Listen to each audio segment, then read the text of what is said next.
Why you must keep going, even when everything falls apart.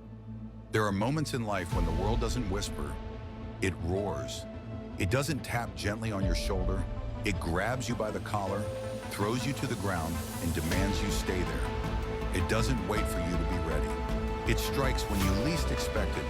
When you think you've finally found some peace, it pushes you down, keeps its boot pressed against your chest, then dares you to rise. You look around, and it seems as if the world is moving on without you. Others are laughing, thriving, living with effortless joy. And you're trying to remember how to breathe without feeling the weight in your chest. In that dangerous stillness, a whisper creeps in. Maybe I'm not strong enough. Maybe this is the end of the road for me. But that's the moment the fight truly begins. That's the moment you must tell yourself, do not quit. Not because the pain is gone, not because the road is cleared, but because deep inside you are far stronger than your mind dares to admit. The Stoics knew this pain. The ancient Stoics were no strangers to hardship. They did not live in a world that sheltered them from suffering. They endured exile, betrayal, illness, loss, and even death. And yet they remained unbroken. Epictetus was born into slavery. His body belonged to another man. He was beaten, silenced, and treated as if his worth could be owned. But his mind, untouchable. He declared, "You may chain my body, but not my mind." That is the heart of Stoic endurance. The realization that life can strip you of almost everything. Your possessions, your comfort, your freedom, even the people you love. But no one can take away your choice to keep going. That choice to endure, to rise, is the purest form of power. Not the power to control the world, but the power to refuse to let the world control you. The obstacle is the way. Marcus Aurelius, Emperor of Rome, lived a life under siege. Plagues, political betrayal, and endless war. He could have collapsed under the weight of it all. Instead, he wrote, "What stands in the way becomes the way." We see obstacles as detours, as walls stopping us from reaching our destination. Marcus saw them as the very road itself. The delay teaches patience. The failure teaches humility. The betrayal teaches resilience. Your setbacks are not wasted moments. They are chisels in the hands of fate, carving you into someone the easy path could never create. Giving meaning to pain.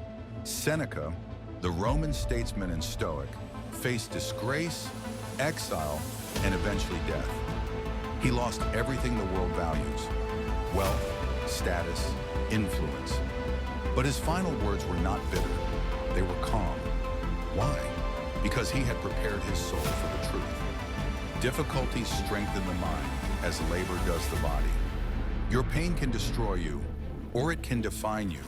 It can leave you hollow, or it can make you whole. The choice is yours. Right now, life may feel like a relentless sculptor, striking at you with a hammer and chisel. But remember, the statue does not see its final form until the dust clears, and neither will you. When you feel too tired to continue, there will be days when even breathing feels like a burden, when courage feels like a mask you no longer fit into, when you can't see the point of trying anymore. That's when Stoic wisdom is your anchor. You don't have to feel strong to be strong. You don't need motivation. You don't need perfect clarity.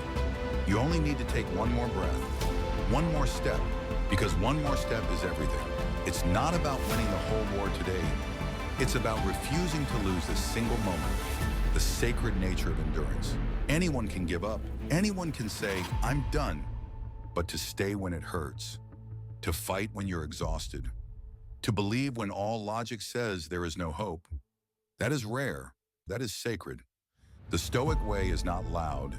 It is not glamorous. It is quiet, steady, unyielding. It is the decision, again and again, to rise, even when your legs shake. You don't need to move mountains today. You just need to refuse to lie down in the valley. Keep climbing. Even if your pace is slow, even if every step feels like it takes the last of your strength. Remember, no one builds endurance in comfort. No one learns resilience when life is easy. It is in the storms that you discover the anchors that hold. One reason is enough. The world may give you 1,000 reasons to quit, but you only need one reason to keep going. You.